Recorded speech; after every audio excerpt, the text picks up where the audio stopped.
Welcome to Dusty Little Wastelanders, Chapter 20, A Fate-Filled Meeting. We followed K2 to the center of town. It wasn't a far journey, but it was a nervous one. Donald was anxious. He wanted to take the money and run. Kyle was uncomfortable, and the closer we got to the assassination, the worse he became. TM was, well, TM, and thankfully, K2 had found his regular, chipper self. Thank goodness for K2 and TM. They were pulling me through this with the kind of support I needed. The thought of the assassination weighed heaviest on my mind, yet no one addressed it. They all fixated on their own concerns. We came up to the Capitol building. There was yet another obnoxious line to get in. People were lined up around the block just to get into this place. What was with the capital city and all these lines? Sheesh! We followed the line which snaked through town in order to find its tail. Is it always like this? I asked while we continued to follow the line. I haven't been here since grade school, and it was a real odd field trip. K2 dug into his memory to retrieve a strange artifact. I can remember the school talking about the boys in my class getting to go to the Capitol in order to learn about the government. We got to meet the High Officer, and they shut down the Capitol operations just for our field trip. But it was super boring. Look, Kyle pointed at the people in the line. All of these people have kids, too, just like in the registration. More specifically, I clarified, they all have little boys about TM's age. They can't all be his illegitimate sons. There's at least 200 kids there, K2 questioned. He'd be one hell of a busy high officer if these were all his sons, Donald admired. They aren't all his, I said, as we finally found our place in line. All these people think they have Timothy Mowers Jr., or maybe they think they've abducted the next best thing. It's clear that this is a rather public ordeal within the Capitol, and everybody's after this reward. That's probably why TM got chased around every town we went to. There's no denying his resemblance to the High Officer. My pointed finger turned everyone's attention to another poster of the High Officer, Timothy Mowers. The resemblance was still unbelievable. So what exactly? K2 asked. Do you think TM is the real deal? Richard seemed to think he was, Kyle said. It doesn't matter to me so long as the High Officer believes he is, I corrected. If he thinks TM's the real deal, we'll be able to build trust with him, just long enough to answer some questions before the end. This is getting weird, K2 rolled his eyes. That's putting it lightly, Donald said. Psst! The guy in front of us turned to face us. Hey, you guys want to trade kids? Mine's got a birthmark under his ear, just like the High Officer, he announced. What the hell is wrong with you? I asked. Fine, the guy turned back around. Keep that reject. Don't come crying to me for a handout when I get a lifetime supply of money. We waited in line for another several hours. It was night before we even made it into the building. And once we got into the building, there was still a line going up several flights of stairs and into the High Officer's quarters. Once in the building, I made a quick observation. People were ushered into the High Officer's quarters, but never ushered out. There had to be another exit within the quarters that led to the opposite end of the building. If that were the case, then learning this half of the building would do us no good in order to escape. I eyeballed the guards. There were only 4 of them, 2 stationed at the entrance to the Capitol and 2 more at the entrance to the High Officer's chamber. They didn't appear armed with anything special, just run-of-the-mill beating clubs. We hadn't got the frisk this whole time. I had snuck right in with my firing pistol. I'd patted it real nice to avoid detection, but all for naught. We waited up 5 flights of stairs, the hours drug on, and I tried to avoid the nerves. If I turned all red and sweated like a guilty man, I'd look suspicious, but those weren't things I had full control of. At least another hour passed before reaching the top. We crept up closer and closer to those fate-filled doors. Finally, we faced the High Officer's doors. Next. The guard announced and the doors swung open. We walked into a room the size of 8 shanties. The room was over-decorated with portraits of the High Officer. We stepped into the room. Our dusty boots soiled his immaculate purple carpet. I'd heard of such a thing but never walked on it. It felt like clouds beneath my boots. I wanted to fling my boots off and feel the cozy fuzz between my toes, but I refrained. The walls were painted purple to match the floor, although the bulk of the walls were covered by portraits.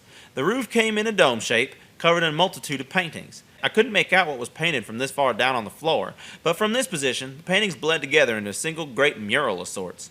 The High Officer himself stood at the room's center. He leaned casually against the desk. I could feel his eyes, but in a room surrounded by portraits of himself, I couldn't shake the feeling that several sets of eyes looked onto me. Compared to Mr. McDougal's desk, the High Officer's desk appeared to be a boring old hunk of wood. No decorations, no ruby lining, and only an ink pen sat on top of it. I took in the room and turned my focus to the High Officer. The High Officer was a chubby man of 40 years, if I was guessing. Unlike the posters and the portraits, which made him out to be almost muscular and 20-something. High-ranking officials loved their falsified portraits, as if to advertise what they'd look like if they weren't slime balls. He had a pointed mustache and was growing a second chin, 2 more details absent from any portrait. Judging by the identical nature of these portraits, with the exception of the high officer's position, I was beginning to wonder whether they were all painted at the same time. The high officer's shiny red trench coat aimed to make him seem ready for a fancy dinner. His matching pants and shoes reminded me that of K2's weird shiny clothes. It was apparent that the high officer kept to date with youth fashion, or perhaps he set the trend himself. He had a full head of blonde hair, which didn't seem natural given his brown mustache, another detail that didn't match his portraits, which all featured a full head of brown hair.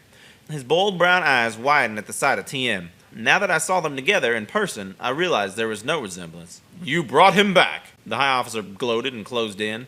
TM grabbed a hold of my leg and quivered it numb. So he's your son? I asked. He's the one who got away. The high officer continued his approach. Don't dawdle. Hand him over. How about the reward first? I demanded. The high officer stopped his stride. Oh, of course, he stated. You see, the reward for this transaction is typically death. But you have brought me multiple, very interesting subjects, one of which was the one I've missed, and the bald one. He's a little older than I prefer, but if I were to throw a blonde wig on him, well, we'd really be getting somewhere. So, what's your price, then? The high officer pulled out a bank slip. Answers, I stated. I beg your pardon? The high officer asked. My price, I clarified. You said I could name it. My price is answers. I'm a scholar who looks to learn from you. A brilliant young mind. I'm always willing to share my knowledge, the high officer cheered. Fire away. Richard's insults were providing accurate. This man was an idiot. I looked nothing like a scholar, but I fed him some false intel and TM, and he was ready to chat. What's this all about? I started with the big question. You aren't going to be publishing this into a thesis, are you? Timothy asked. Only the good stuff, I said. But I crave to know the truth behind the brilliance. Timothy grinned real nice. He liked being called brilliant. Simply put, he stated, I have very particular desires that must be met. I reissued the story of my illegitimate son to have a constant flow of entertainment come through these doors.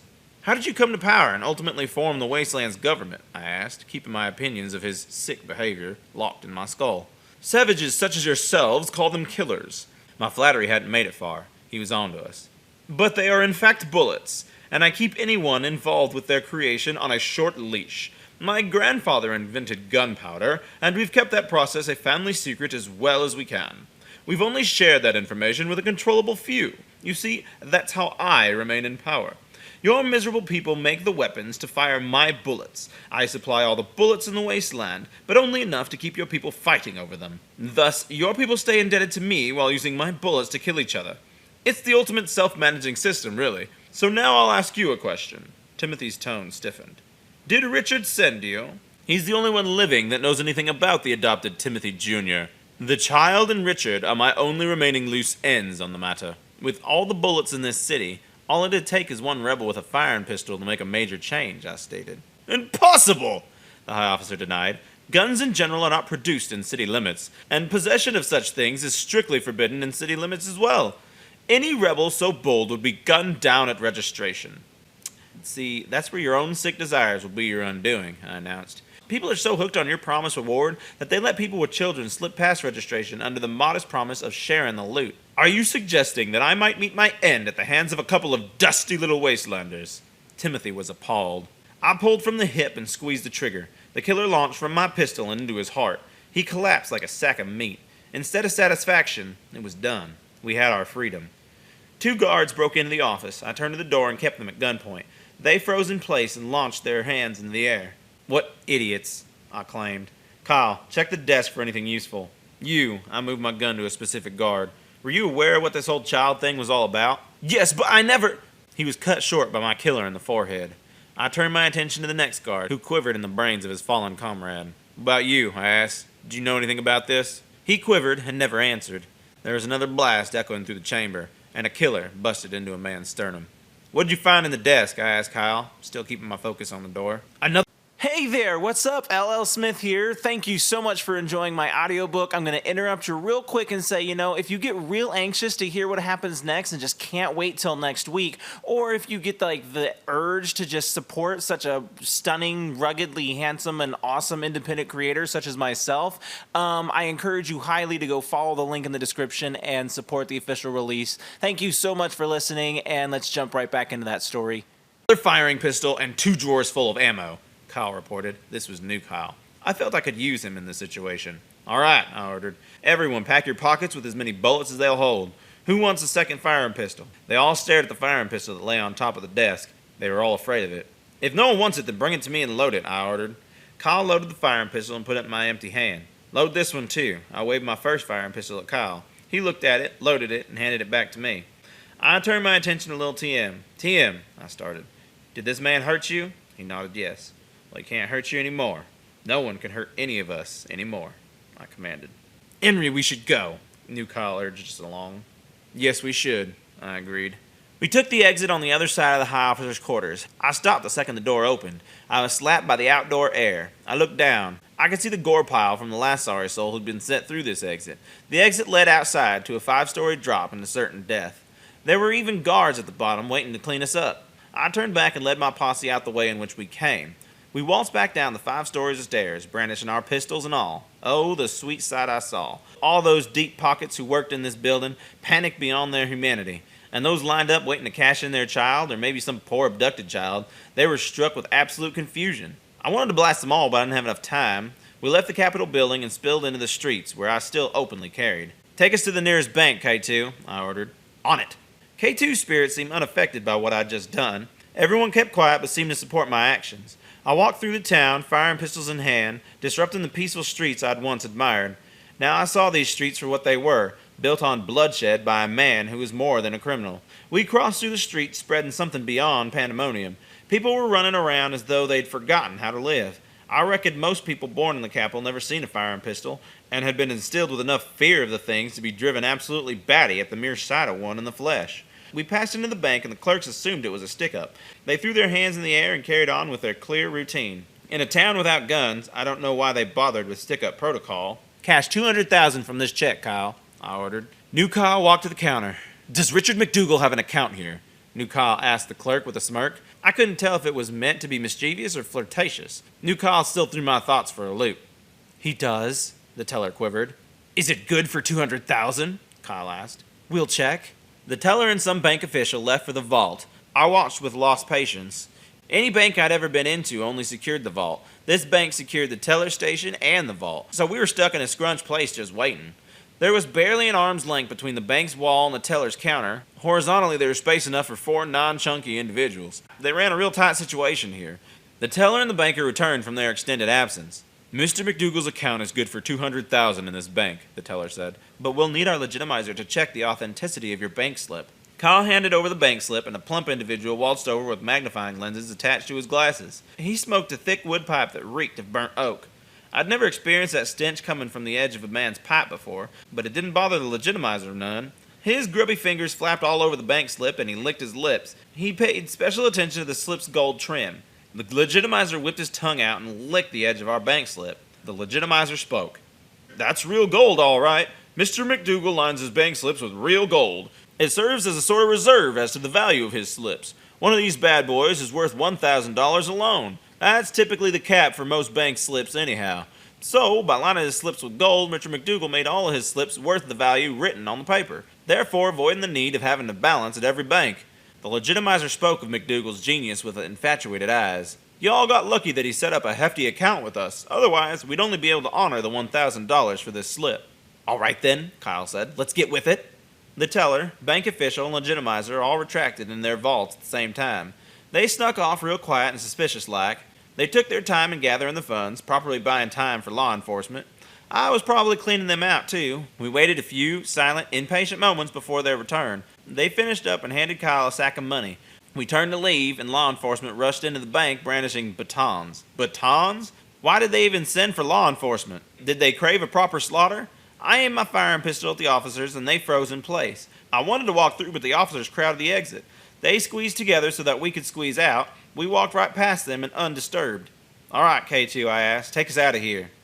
On it, Enry. K2 obliged, and I holstered my guns. I was done playing God in the Capitol. We raced back through the panicked streets. Without brandishing my firearms, we were completely unrecognized. People still fled, but not from us. Some even stopped us to warn us of a madman brandishing firing pistols. We feigned worry and pressed on towards the exit. We reached the registration exit without any further trouble. It was not too far from the bank K2 had picked, but all the people held us up some. With my pistols hidden, it was easy enough to blend into the droves. I spotted Steve and made sure to pick his line. Steve spotted us and waved us down. So was he the one? Steve cheered. Yup, I answered. I turned my focus to New Kyle and nodded my head, and New Kyle tossed him the bag of money to Steve. Glad to see that New Kyle trusts me and isn't overly attached to money. Steve caught the bag and busted it open. Holy shit! He screamed. You really gave me all of it! Every penny, just as promised, I gloated. You're a saint, mister! I prefer to be called Enry, I stated as I passed through registration, followed by my posse. We walked past the lines of people, loads of losers lined up with little boys ready for their disappointment. I cringed when I considered by what means those boys had been gathered, but I'd helped them as much as I reasonably could. The perpetrator was no more, and from there, the boys' freedom would be in their own hands. As nice as freeing them all sounded, I had to remind myself that that wasn't at all practical. Henry McDougal would hopefully right that wrong. We approached the hill and began to climb. With each step, we were leaving so much behind us. The Capitol, K2's history, Timothy's assassination, TM's turmoils, and whatever else.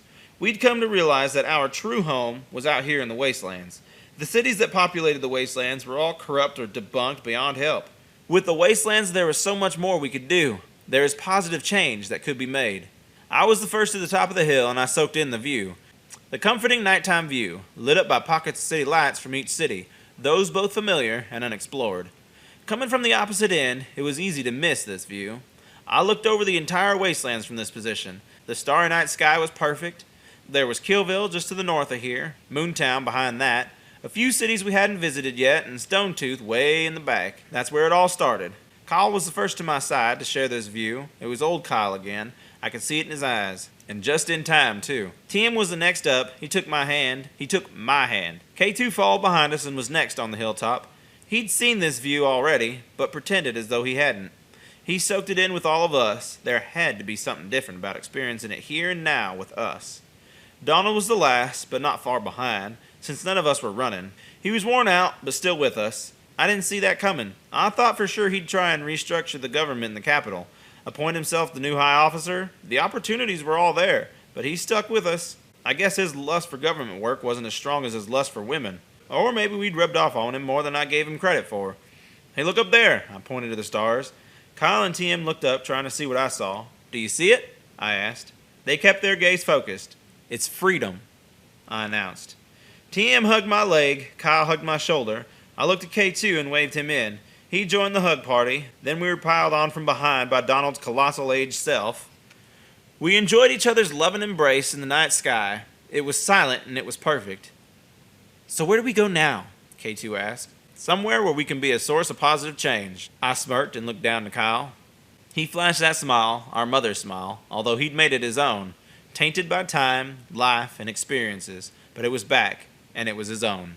Oh, damn it, I exclaimed. What is it? Kyle asked. We have all the money in the world now, and I still have to sleep on the ground, I declared. We shared a laugh and set up camp for the night. The end.